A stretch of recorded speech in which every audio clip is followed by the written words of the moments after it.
welcome to this new episode of our podcast, The Consciousness of Today. And today we're diving into a fascinating exploration of consciousness, reality, and the extraordinary phenomenon of out-of-body experiences, or OBEs, through the lens of Jim Willis's book, The Quantum Akashic Field. Amazing book, by the way. Lots of different theories that we'll get into as well.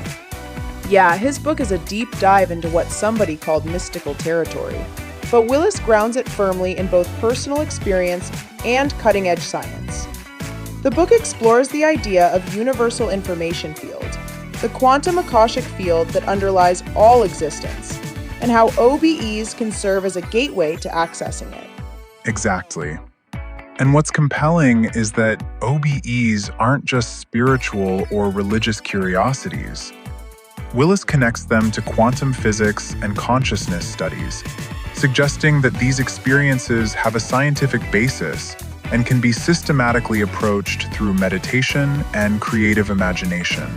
So our goal here today is to unpack what OBEs really are, how they relate to consciousness and reality, and how with discipline, anyone might be able to experience them. We'll also look at the evidence supporting these phenomena and the practical steps to engage with them. Right.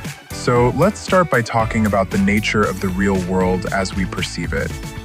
Willis makes a strong case that if our five senses, touch, sight, smell, hearing, and taste, act as filters, limiting our perception of reality. Yeah, it's a powerful idea. We tend to think of the world as solid and fixed because that's what our senses tell us. But science shows that matter is mostly empty space, energy, and constant motion. Our bodies and everything else around us are dynamic, not solid in the way we intuitively believe. And Willis uses a great metaphor here. The brain is like a radio, not a generator. It doesn't produce consciousness, but organizes and interprets it. So consciousness itself is universal, not confined to the brain. That's a big shift in perspective. It means that what we call I, or self, isn't just the physical body or brain. There's this essence that can, under certain conditions, step outside the body. Willis shares a dream journal where he imagines a monkey in a cage with an open window. The monkey being the self, and the cage the body. I like that. It's simple but evocative. The idea is that the self can leave the body, which is the essence of an OBE. When we bypass the sensory filters, we can experience a broader reality. It's interesting how this challenges our everyday assumptions. We trust our senses implicitly, but Willis reminds us that they're evolved tools designed for survival, not for perceiving the full scope of reality. Right. And that leads us to naturally into the quantum physics side of things. Willis brings in some key concepts that underpin this broader reality. Like non-locality, the idea that particles can instantaneously affect each other regardless of distance. Einstein called it spooky action at a distance, and it's been experimentally confirmed. Then there's the observer effect, where the act of observation collapses quantum possibilities into a single reality. And the many worlds hypothesis, which suggests every possible outcome exists in parallel universes, but we experience only one. And the Higgs field, which gives particles mass, allowing matter to exist as well as we perceive it. These concepts challenge classical physics and our traditional view of reality. What's fascinating is how Willis connects these physics ideas to consciousness. Our awareness might be entangled with the quantum field, allowing access to multiple realities. So OBEs might not involve physical movement, but a shift in awareness beyond the physical body. That's a subtle but important distinction. It's not that we're flying somewhere else, but that our consciousness expands or shifts to perceive realities beyond our normal senses. To help visualize this, Willis uses the metaphor of a prism splitting light. Just as visible light is only narrow band of full electromagnetic spectrum, our senses perceive only a narrow band of reality. And the Akashic Field itself, Akasha, meaning space in Sanskrit, is described as a quantum vacuum containing all information and potential realities. It's the source of all matter, energy, and consciousness. Ervin Laszlo's work is central here, linking the Akashic Field to modern physics and consciousness. Everything that has ever happened or could happen exists in potential there, manifesting when observed or intended. Willis uses the metaphor of waves in the ocean to explain their individuality and unity. Each of us is a wave breaking out from the source, experiencing uniqueness, then eventually returning to unity. So true. And OBEs are a way to access this field, experiencing realities beyond our normal senses. So, what about the actual experience of OBEs? Willis distinguishes between etheric travel and astral travel. Etheric travel is the traveling within the physical plane and time, like remote viewing real places and real time. Astral travel involves going to parallel planes or dimensions outside normal time and space, often bizarre and symbolic. I can't imagine what you might see. The traditional astral body theory poised a non-physical body connected to the physical body, a silver cord. But Willis suggests a new theory that OBEs may not involve a separate astral body traveling, but an expansion or shift of consciousness beyond sensory filters. And the brain interprets these experiences using familiar images, dragons, gates, tunnels, to make sense of the unfamiliar.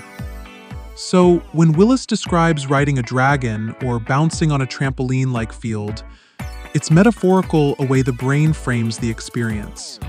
Or even bouncing on a trampoline while riding a dragon. Oh my God, Jay, that's pretty crazy. However, that's important. The experience itself is what matters, not the literal imagery, and time may be fluid or absent in these states.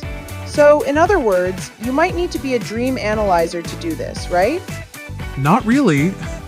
I mean, Willis also shares vivid personal journal entries illustrating these points, which really bring the theory to life. That definitely helps.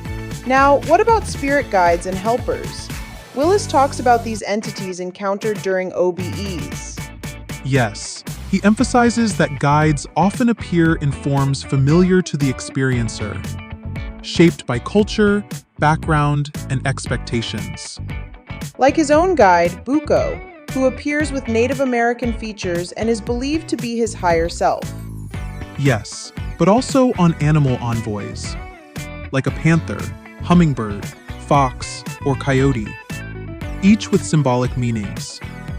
These guides serve to help teach and support the traveler, or the OBEer. I think I'll copyright that term. Whatever you say, Jay. Willis also discusses consensus realities, shared beliefs that create stable spiritual realms like heaven or fairy worlds. And the story of the new woman on the rock is a metaphor for breaking fundamentalist rigidity and opening to new spiritual perspectives. Fundamentalist rigidity? What the hell is that? Anyway, that story really highlights the personal transformation involved in opening to these experiences. I was just trying to sound smart, Tanya. Jeez. And moving to the practical side, Willis outlined 6 key steps to achieve OBEs. Make the decision, stick to it, develop a system, focus, stay calm, and keep a journal. The emphasis on discipline and patience is crucial. Meditation is hard work, especially with a busy mind, like mine. It's hard to sit still for so long. I bet it is. Willis also talks about the mind awake, body asleep state, and tools like hemisync audio technology or traditional drumming to aid focus. And the need for stillness of heart, mind, and body. Willis's own practice at 3 a.m. dealing with the chattering monkey mind is very relatable. I mean, very relatable. He also warns against trying to recreate past experiences, because each OBE is unique. So, in other words, go with the flow and stop trying to change your past. Pretty sure it can't be done unless you're Nikola Tesla. But that's an entire different podcast to get into.